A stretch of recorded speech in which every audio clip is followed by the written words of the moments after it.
Assalamualaikum warahmatullahi wabarakatuh. Saya Zaini Gani dengan NIM C1C018060 akan membahas mengenai akad ijarah. Yang pertama adalah pengertian dari akad ijarah. Al-ijarah berasal dari kata al-ajru yang berarti al-iwadu atau ganti. Ijarah menurut arti bahasa adalah nama upah. Menurut pengertian dari syarak, al-ijarah ialah suatu jenis akad untuk mengambil manfaat dengan jalan penggantian. Ijarah sendiri adalah akad pemindahan hak guna atau manfaat atas suatu aset dalam waktu tertentu dengan pembayaran sewa atau ujrah tanpa diikuti dengan perpindahan kepemilikan aset itu sendiri. Nah, ijarah tersebut jenis-jenisnya berdasarkan dari objeknya terbagi atas dua, yaitu ijarah ala al-manfi dan ijarah ala al-amal. Ijarah ala al-manfi ialah ijarah yang objek yang disewakan itu bersifat manfaat, contohnya itu toko, sewa kendaraan, dan lain-lainnya.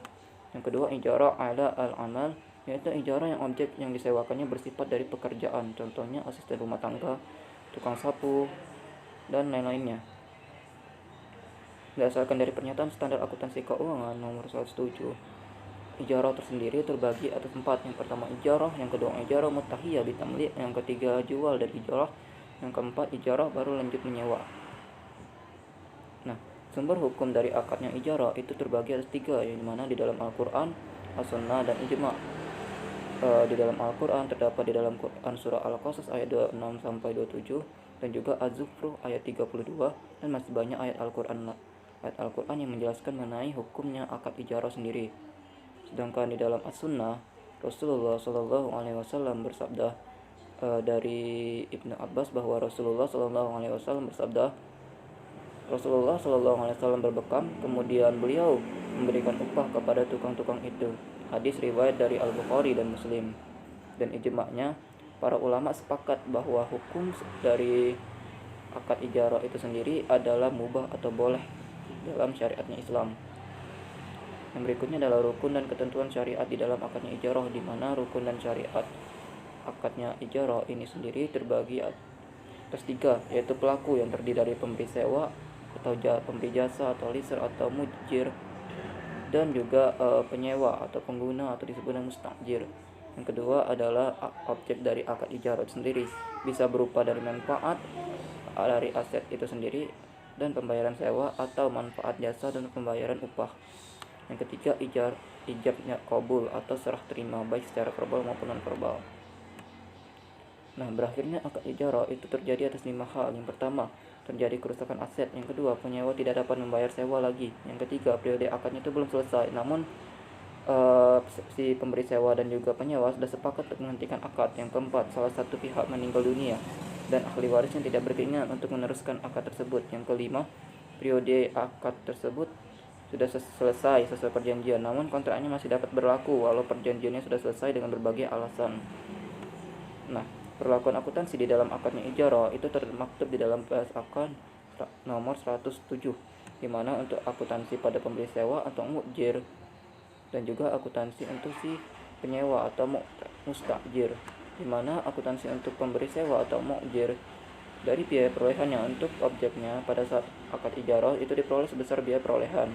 Yang kedua, pendapatan sewa diakui pada saat manfaat atas aset telah diserahkan kepada penyewa. Biaya perbaikan itu tanggungan si pemilik atau penyewa atas persetujuan dari pemilik. Biaya penyusutannya itu disusutkan berdasarkan kebijakan yang berlaku untuk aset yang sejenis selama umur manfaatnya.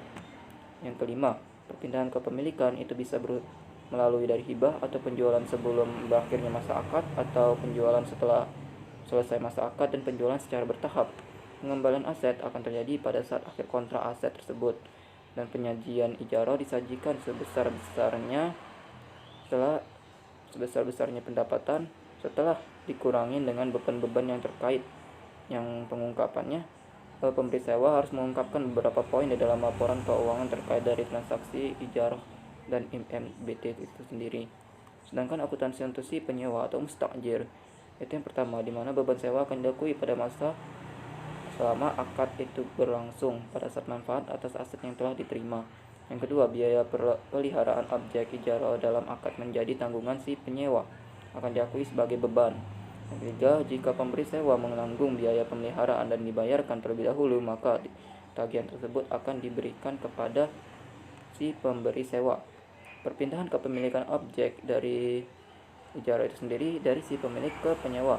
Penyewaan aset kembali harus ditetapkan perlakuan akuntansinya untuk pemilik dan juga penyewa di dalam tes akad ini, dan pengungkapannya harus diungkapkan di dalam laporan keuangan tersebut. Ilustrasi dari kasus akad ijarah yakni sebagai berikut. Yang pertama, Bank BSM sepakat bertransaksi ijarah mujtah bin tamlik dengan Pak Saleh dengan kondisi sebagai berikut.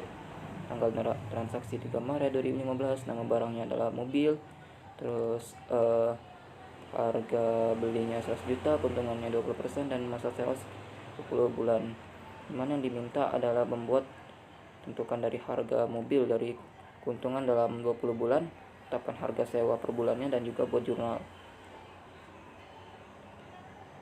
Pertama, dari keuntungannya itu sebesar 20 bulan dikali dengan 1,66%. Nah, 1,66% ini didapat dari 20% dibagi dengan 12, dapatlah sebesar 33,2%. Baru dikali dengan 100 juta, dapatlah 133.200.000. Berikutnya harga sewa dari keuntungan tadi dibagi 20 bulan, dapatlah 6 juta sekian.